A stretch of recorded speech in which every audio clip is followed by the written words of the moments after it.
Transport Malta bdiet b'ħidma sabiex tneħħi sinjali u tabelli mwaħħlin fit-toroq Maltin mingħajr permess. Dan blan aħħar li tagħmel it-toroq f'pajjiżna aktar siguri għas-sewwieqa.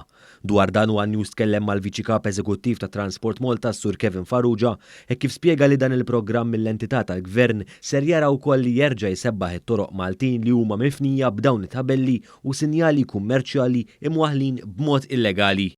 Biex twaħħal tabella fit-triq għandu jintalab permess lill-awtoritajiet kompetenti, inkluż Transport Malta.